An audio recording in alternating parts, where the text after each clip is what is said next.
Assemblymember Twycross. Thank you. I'd like to ask a question about Met's capacity to tackle female genital mutilation now that Department of Health statistics show that London accounts for over half of all FGM cases in England.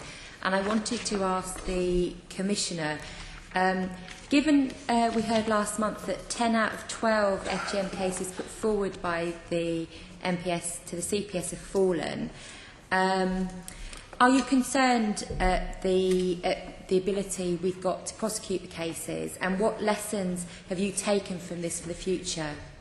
Okay, I've not got the numbers in front of me, so I'm going to have to do my best to answer your question. First of all, I think the big challenge is to get reported, because we've just not been seeing the reports come through, either from the victims, which is difficult if it's a child, or from those who know the victims. We've not seen reports coming from public service, from health, education, when it's clear that there is information out there that children are being treated in this way. And the second thing is then we need to investigate sensitively, not sensitively against the suspect, but sensitively on behalf of the victim, because of course often this is arranged by parents and occasionally carried out by family members. So those are the challenges. We've got the largest number of investigations in the country, and we're making the most cases to the CPS, and I know that the DPP and the head of CPS in London is dedicated to trying to, excuse me, get charges in these difficult cases. And I believe we've already got one charge, which is going through to court, of a medical practitioner. Yes, but I mean, I'm sure you'll agree it's quite worrying if 10 out of 12 cases aren't taken forward by the Crown Prosecution Service. It would be, and the only reason I'm hesitating, Fiona, to go any further is unless you look at each case, it can be that there are difficulties with the case. I'm not sure if it could be an investigation problem, it could be the fact a witness doesn't come to proof, or it could be that there's a public interest test that I'm not aware of. I'm happy to look at each of those. If you could look at it, because I think there's obviously huge concern about the practice, and I think people would really like to see some of these cases prosecuted in much higher numbers, because even the cases that have been taken forward only account for a tiny proportion of the reported incidents. The other point I wanted to raise with you, Commissioner, was that it's been suggested that due to the growing burden on the MPS due to historical child sex abuse cases, that you're overstretched in this area generally. Do you require more resources in order to enable you to tackle FGM effectively? I'm not sure about FGM. I think sexual offences generally, as I was explaining earlier, we've moved resources from, for example, homicide and other serious crime into sexual offences generally. Because of the first point you made, i.e. the volume of reports, it's not yet, I don't think, a volume problem. I think we can cope with extra reports of FGM. What we're struggling with, particularly the historical allegations of sexual offences and then the more recent ones. Now, it's a good thing in the sense that I hope people are more confident to report in more of what's happening.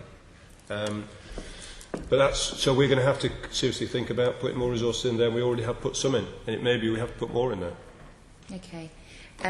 Thank you. I think that one of the things I'm concerned about is obviously that if you've got 10 out of 12 cases dropped, I mean, if you look at sort of sexual offences more generally, one of the things that puts people off reporting it is if they report it and then things aren't carried through, it sort of puts people off in the future. I just wanted to ask the Mayor about the funding for your harmful practices pilot, and obviously we welcome this, and I know you're applying to the Department of Education for a further £200,000 up to 2016 for specialist social workers.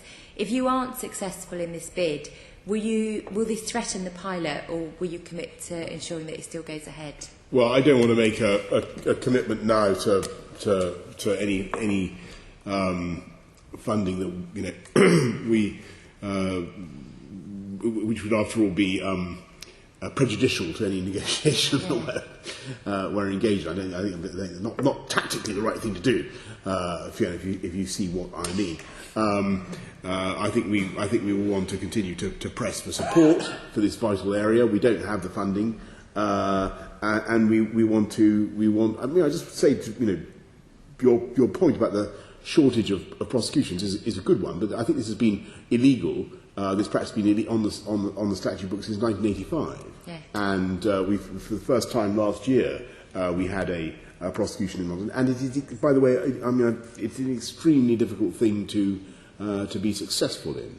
And I think the Commissioner is right to draw attention to many of the pitfalls in delivering a successful prosecution, but we must have one because there are people who are simply getting away with it, and as long as they get away with it, and as long as there isn't a successful prosecution for FGM, people will have a sense that it isn't taken as seriously as it should be, and the practitioners and those who indulge FGM will continue to think that it is somehow connived in or winked at by people in London. That is absolutely not true. We must stamp this out. I think we can all agree on that. Thank you.